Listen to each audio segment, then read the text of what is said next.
გამარჯობა, მე მზიკო დალაქიშვილი ვარ, ფსიქოლოგი, ფსიქოთერაპევტი და გადავწყვიტოთ დღეს გესაუბროთ ძალიან საინტერესო პროექტზე, გენიოსების კლუბი.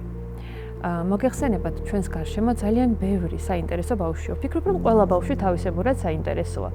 სივრცე, რომელზეც ახლა მინდა გელაპარაკოთ და პროექტი გენიოსების კლუბი, სწორედ იმ სივრცეს და შესაძლებლობას აძლევს ჩვენს ბავშვებს, რომ ბოლომდე გამოავლინონ საკუთარი თავი, თავიანთი ნიჭები, განსაკუთრებულობა, აღმოაჩინონ, განივითარონ და ჩამოიყალიბონ მიზნები, თუ რა უნდათ, რომ მათ აკეთონ ზრდასრულობაში. მოგეხსენებათ, ბავშვობის და მოზარდობის პერიოდი არის ის პერიოდი, როდესაც ბავშვები განათლებასთან ერთად თვით აღმოჩენებს აკეთებენ, ახორციელებენ განსაკუთრებულ დაკვირვებებს. ეს სივრცე იქნება სწორედ მათთვის, რომ მიხვდნენ თუ რა უნდათ, რა აინტერესებთ და რამდენი რამის შესაძლებლობა ეძლევათ მათ სამყაროში. გენიოსთა კლუბში შემოერთება ნიშნავს, რომ პოტენციურად ყველა ბავშვს ეძლევა საშუალება, რომ საკუთარ თავში იპოვნოს და აღმოაჩინოს გენიოსი.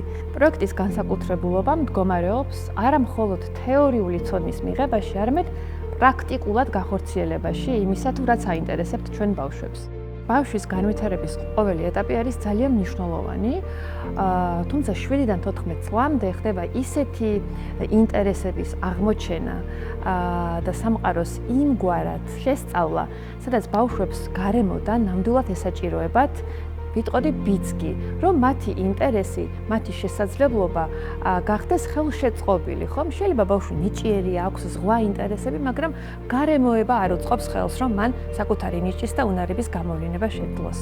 სწორედ სივრცე, როგორიც არის გენიოსთა კლუბი, ბავშვებს აძლევს საშუალებას განივითარონ, აღმოაჩინონ და ფრთა შეასხან საკუთარ ფანტაზიას.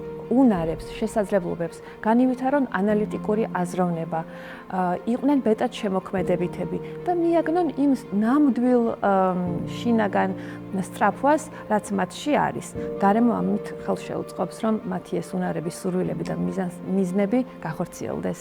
გენიოსების კლუბში ბავშვებს და მოზარდებს შესაძლებლობა ეძლევათ შეხვდნენ და თვალებში ჩახედონ საკუთარ წარმატებას. გარდა იმისა, რომ იდეების აღმოჩენა ხდება, იდეების გახორციელებაც ხდება. გახორციელების პროცესში, გარდა იმისა, რომ მოდის ენერგია და мотиваცია, რომ კიდე მეტი და მეტი კიდე აკეთო, შედეგი გარდაუვალია, რადგან ბავშვებს ეხმარებიან პროფესიონალები საკუთარი იდეების გახორციელებაში, ხო? შედეგად ვიღებთ წარმატების განცდას. ბავშვს და მოზარდს ექმნება წარმოდგენა საკუთარ თავზე, რომ მე რაღაცა შევძელი. მე გამიჩნდა იდეა, გავახორციელი, დავინახე შედეგი და მომეწონა. ხვალ უკეთესი იდეით მოვალ. გენიოსთა კლუბში მნიშვნელოვანია ბავშვის ინდივიდუალიზმი.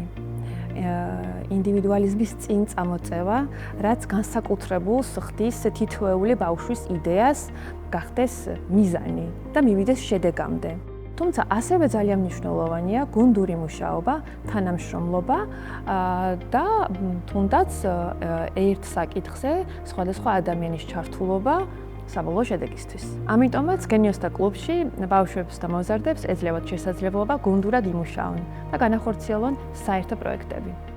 ნებისმიერი საინტერესო იდეა, რომელიც გახორციელებას მოითხოვს, შეუძლებელია ანალიტიკური და კრიტიკული აზროვნების ჩართვის გარეშე, ხო? ამ სივრცეში, გარდა იმისა, რომ კარგი იდეა შეიძლება აღმოცენდეს, იდეის გახორციელების პროცესში წარმოშობილი პრობლემების გადაჭრაც გარდაუვალია.